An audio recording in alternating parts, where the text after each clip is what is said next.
In terms of the top 12 wide receivers drafted by ADP this season, only 4 of them are still inside the top 12 right now for fantasy scoring at the position.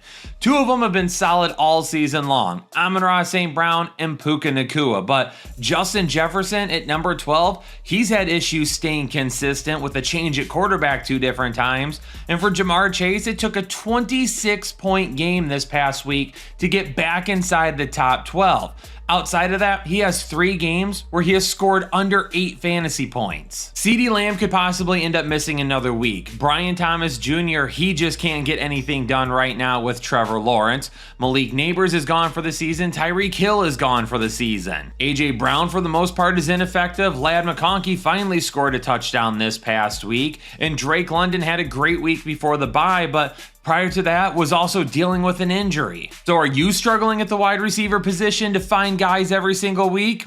Hopefully this analysis will help you out with that. And on Thursday Night Football, will we have anybody to use? A.J. Brown and Devontae Smith are basically fringe starts every single week because we all know that they have the upside of a top 12 wide receiver. At any game, at any point in time, either of these guys could absolutely go off, but their floor has been miserable this season. And this is a good matchup against the New York Giants. If you have A.J. Brown or Devontae Smith, this is the time that you want to start them. The 3rd most fantasy points per game, the 2nd most receiving yards, and the most receptions are allowed by the New York Giants to opposing wide receivers. If you want to risk it with either of these guys on Thursday Night Football, I don't blame you. If you don't want to risk it, I also don't blame you either. But since week 1, A.J. Brown has been averaging 8.75 targets per game. He just isn't really turning it to many fantasy points, which is the frustrating part of all of this. All right, coming back to redo this section because it was announced after I started recording that Darius Slayton will miss Thursday Night Football. So for those of you that watched my tight end start and sit video, Theo Johnson is now a fringe start tight end for me this week because there's a few more targets available to him. But for the wide receiver position, it's really Wan'Dale Robinson and bust.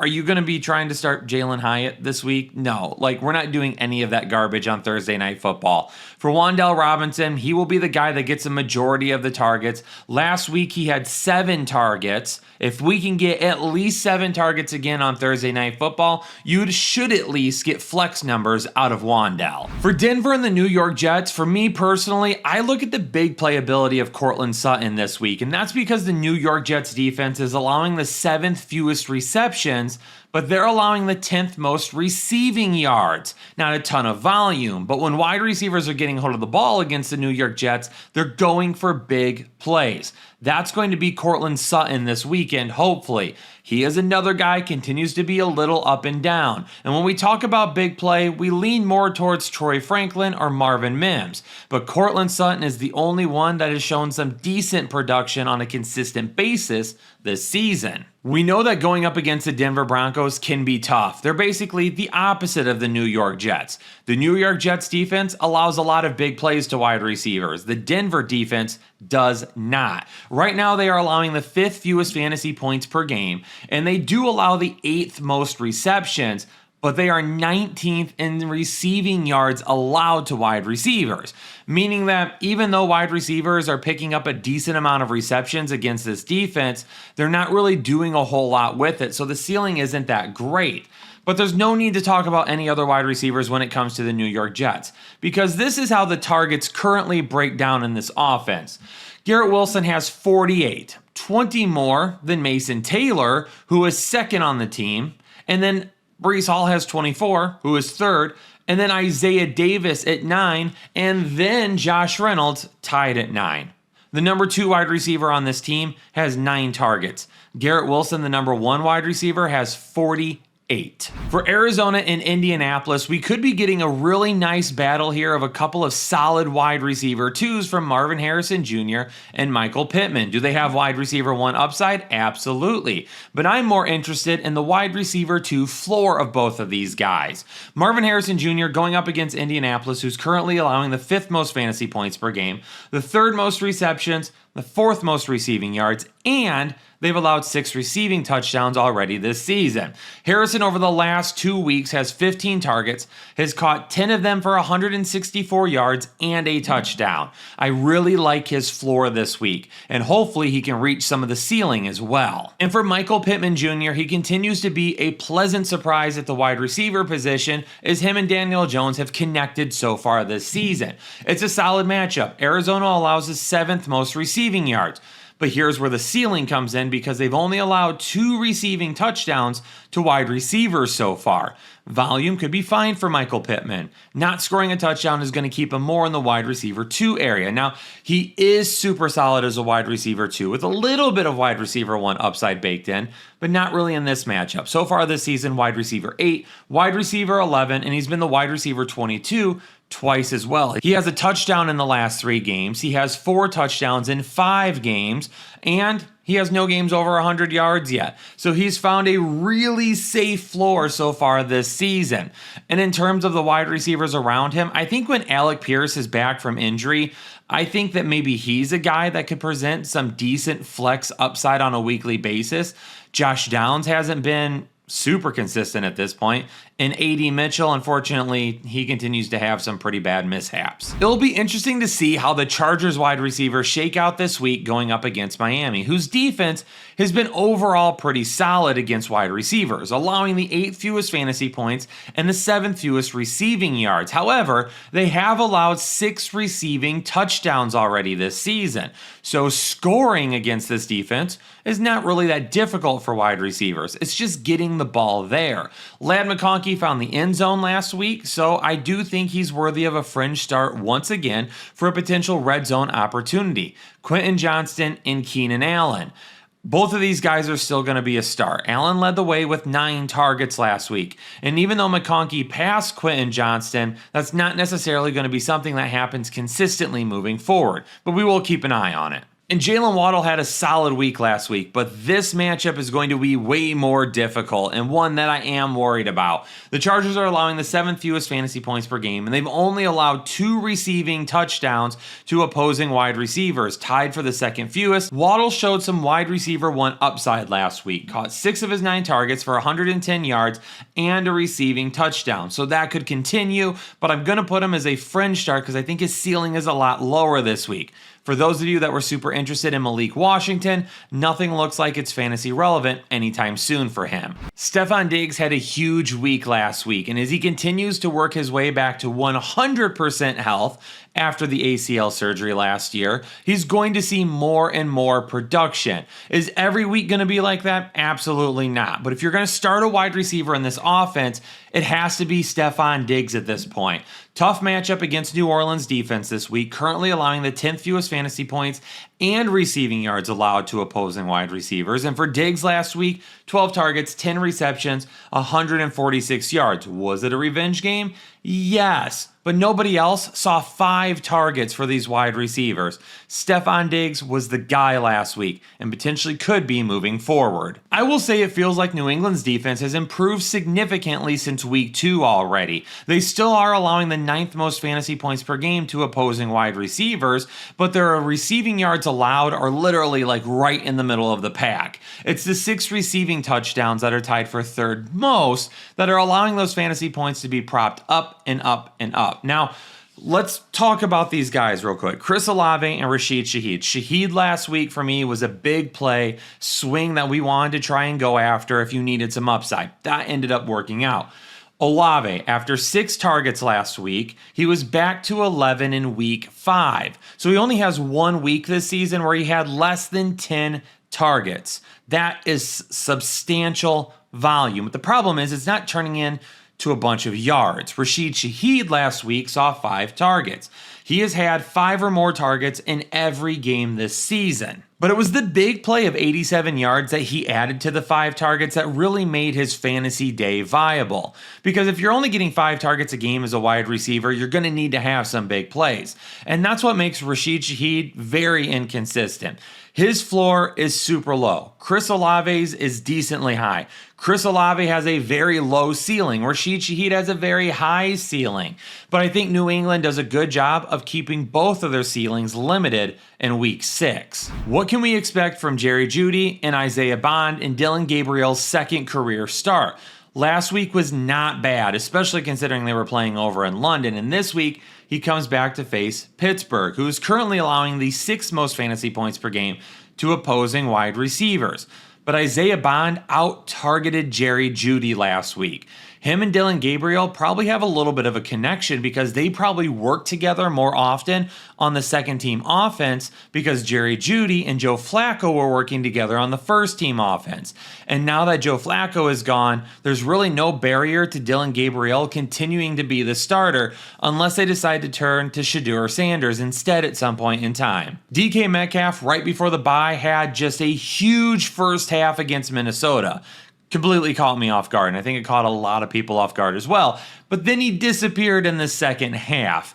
This week, going up against Cleveland, we know you have trouble running the football against Cleveland. There's no doubt about that. So for Aaron Rodgers, we're probably going to have to throw it quite a bit this week. And DK Metcalf should be the number 1 wide receiver. Calvin Austin is going to be a fringe start because of his touchdown potential in the red zone. For Dallas at Carolina this week, the good news is that CeeDee Lamb is out of a boot, and he's doing some workouts at practice. Now, how far he's gone in practice at this point is yet to be seen, and it does seem like it may be another week before he returns, but you know how injuries in the NFL are. We never really truly know until an announcement is made. So right now, CeeDee Lamb is a fringe start. If he plays for some reason, more than likely we're going to start him.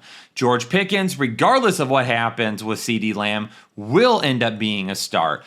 But Carolina's got a solid defense. So far this season, they've allowed the 2nd fewest fantasy points per game and the 4th fewest receptions and receiving yards as well. Pickens has at least 1 touchdown in each of his last 4 games, and so far he's been the wide receiver 14, 16, 2, and 19 over the last few weeks. And if you think you're desperate enough to try and start Ryan Flanoy after he had a pretty big game last week, then your team is absolutely down bad.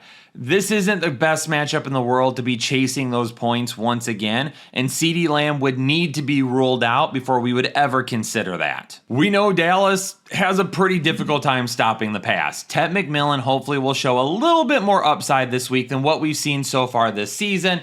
Dallas allows the most fantasy points per game, the most receiving yards, and they've allowed 10 receiving touchdowns, which is also the most. Now, Tet has not reached higher than wide receiver 27 yet this season, but I do believe top 24 potential is absolutely within reach this week, given the fact that it's a poor defense and probably Carolina is facing a negative game script more times than not this week. For Seattle and Jacksonville, JSN continues to be a guy that we're starting every single week. One of the better wide receivers that you can put in your lineup right now for fantasy football.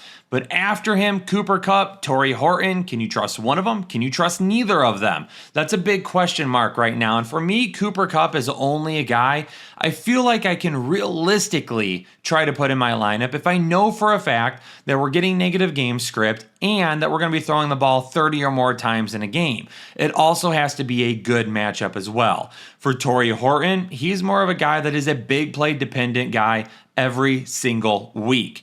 He's somebody that if you're dealing with buys or injuries and you have a matchup where you feel like you need some extra points and you can risk it, then you would risk it with a guy like Horton. Travis Hunter had a big catch that led to a decent fantasy day. Brian Thomas Jr. also had a decent fantasy day and probably his best day of the season so far, and it only equated to the wide receiver 30 last week.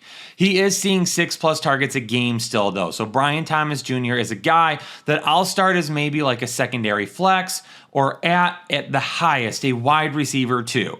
If BTJ is your wide receiver 1, you need to go get somebody with more upside than him so you can move him to at least wide receiver 2 or the flex so you can start looking for his floor every week and not his ceiling. Puka Nacua and Davante Adams could end up having an absolutely ridiculous ceiling this week going up against Baltimore, whose defense can't stop the pass. Right now, they're allowing the second most fantasy points per game, fourth most receptions, ninth most receiving yards, and they're tied for the most touchdowns allowed to wide receivers right now. And I don't need to say anything about Puka Nacua. Clearly, you're starting him. He's the wide receiver 1 right now. But for Davante Adams, I mean, he's been at least a wide receiver 2 in 4 of his 5 games this season. And last week, he was just outside that mark, and he had 88 receiving yards on 5 receptions. This week, he goes back to having a really solid floor and a good ceiling as well. Can you afford to sit Zay Flowers right now? It really depends on how your roster has been constructed and how well you've worked the waiver wire, because it comes down to the fact, do you have anybody that you think is more consistent? Do you have anybody that you think is safer? Because Zay Flowers is still going to have pretty decent upside, even if it's Cooper Rush. It's his floor that becomes an issue when Cooper Rush is throwing for less than 200 yards and 3 interceptions while only attempting 20 passing attempts. Zay Flowers, to me, is 5 targets last week. You're probably going to get 5 or 6 targets again this week. Calvin Ridley could be in line for pretty big back-to-back weeks. Now, there is one thing to be said about Calvin Ridley that maybe wasn't talked about nearly enough. And it's the fact that apparently he was not healthy at the beginning of the season. Now, we knew that there was a little bit of an injury issue, but apparently it was worse than what anybody really knew about. And because of that, it probably had something to do with the way he was playing. Moving forward, he may go back to being that wide receiver 1 on Tennessee if he truly is fully healthy now. In this matchup against Las Vegas, allowing the 4th most fantasy points per game, the 2nd most receptions, the 3rd most receiving yards. After 10 targets last week for Calvin Ridley, I think we need to give him another serious look this week. And because Alec Eomanor has not had that much of a high upside this year, I'm okay with sitting him right now to try and figure out if Calvin Ridley's the guy. What about Jakobi Meyers and Trey Tucker? It sounds like there's going to be no Brock Bowers this week, and if that's the case, both of these guys could be very solid, but they were supposed to be last week, and we didn't really get anything from them either. 8th most fantasy points per game, 4th most receiving yards allowed by the Tennessee Titans. And last week was an absolute mess. Neither of these guys even came close to their ceilings. Myers caught 4 targets for 32 yards. Trey Tucker caught 4 for 62. Trey Tucker, to me, is a guy that maybe has a little bit more upside. Myers is a little bit safer, but I will look at both of these guys being fringe starts again because it is a better matchup, and Brock Bowers is probably out. Is it possible that Joe Flacco is here to save our season? If you own Ja'Marr Chase or T. Higgins, it is absolutely possible. Both of these guys go back to having a solid upside every single week with Joe Flacco. And I know Joe Flacco was not great in Cleveland to begin the year, but he's got much better weapons right now in Cincinnati, and I hope he can get them the ball. Ja'Marr Chase goes back to being a guy that, let's not even talk about whether or not we start him right now. After the big week last week and Joe Flacco at quarterback, let's go ahead and just dump him in there. I assume Joe Flacco could end up starting this week. Maybe it is Jake Browning once again and Flacco comes back in another week or so. Maybe he replaces Jake Browning this week. It'll be interesting to keep an eye on that because it hasn't really been announced if he's going to be the starter. I'm going to go ahead and risk it. T. Higgins, I don't think he's as safe as Ja'Marr Chase, but I think he has just as much touchdown potential. And Green Bay coming out of the bye is getting a defense allowing the 10th most fantasy points per game and the 10th most receptions to opposing wide receivers. Romeo Doubs is a fringe start because he's got touchdown potential and right now feels like the safest pass catching option on this team. Matthew Golden is a fringe start because of his potential big playability. The last couple of weeks, we've seen him start to take a little bit of a step forward. 6 targets, 5 receptions, 58 yards, and 4 targets, 4 receptions, 52 yards over the course of the last couple of games. Are you going to risk it with either of these guys? I don't mind the matchup here. If you want to risk it this week and you need some upside, Doubs and Golden both have that potential. San Francisco and Tampa Bay are dealing with some injuries in this matchup at the wide receiver position. Now, we will say for San Francisco that prior to this recording, Juwan Jennings had been spotted at practice, had a helmet on, and participated in some things. Ricky Pearsall had not yet practiced when this was recorded. Now, by the time this comes out Wednesday afternoon, it is possible that Pearsall has practiced by then. But we won't be sure about that clearly because it came out after he practiced. So just keep that in mind as you're watching this video. We're going to need some serious updates on both of these guys. If both of them do play against Tampa Bay, they're both going to be fringe starts. If for some reason Pearsall is still out and Jennings ends up playing, Jennings will be a start for me. I don't think it's going to be the other way around. I doubt that Jennings ends up being out and Pearsall plays, especially consider Jennings has returned to practice first. Emeka Egbuka is just that guy. He is absolutely unstoppable this season. It has helped a little bit that Mike Evans went down with an injury, and it has helped that Chris Godwin is still slowly working his way back, and unfortunately it does help a little bit as well that a guy like Jalen McMillan is missing right now. So because of all those things combined, it's been the perfect storm for Emeka Egbuka to really find his ceiling. And if you have him on your fantasy team, you're going to continue sending him out there. Not quite sure when exactly we'll get Mike Evans back. We'll continue to monitor that. And Chris Godwin, we'll monitor him as he works his way back from injury as well. Detroit at Kansas City is going to be my underdog must-watch matchup of the week. And that's because we've got a ton of wide receivers in this matchup that could just go out and score fantasy points whenever they want to. And right now, if you're checking out Jake's videos on Friday afternoon, looking at some of the best pick'ems of the week, or if you're actively participating in Discord with us with underdog picks, you are seeing a success rate of over 70% this season. That means you're seeing a ton of green. And if you want to get in on that action as well, go on over to Underdog and download their app using code word headliners when you create a free account and make a deposit of at least $10. You're going to get a super special pick'em that's almost guaranteed to hit. And when you play your first $5 game over on Underdog, there is an opportunity for you to get a $100 bonus to go with it. Download the app, new account, code headliners, deposit $10, play $5, get $100. Pretty simple. Even though Kansas City is still allowing the 9th fewest fantasy points per game to opposing wide receivers, Amon-Ra St. Brown is a start no matter what. Jameson Williams has been severely disappointing this season. And I get it. If you have him, you drafted him late enough that you're not looking to start him on a consistent basis. But I would still wait for him to have one of those huge games where Jameson Williams wins you a week. It's going to be coming. And in a matchup like this against Kansas City on the road, would not be shocked if we see one of those here. Detroit's defense, bend, don't break, but they are banged up in the secondary right now. DJ Reed and Terrion Arnold, their two starting cornerbacks, both are going to be missing significant time. So we got a lot of backups in right now, and some of those backups absolutely are competent. But some of them are going to allow some big plays because that's what Detroit's defense does. Right now, they've allowed the 7th most fantasy points per game, and they've allowed 7 touchdowns on the season, which is tied for second to wide receivers. But here's really where things come into play. Right now, they're ranked 21st in receptions allowed. They are ranked 6th in receiving yards allowed. It is big plays, and there's a potential for a lot of them. Tyquan Thornton, Hollywood Brown are both going to be fringe starts for me. I'm starting Xavier Worthy. I know he didn't have nearly as big of a week last week as he could have, but the targets say that he's going to see plenty of them against Detroit.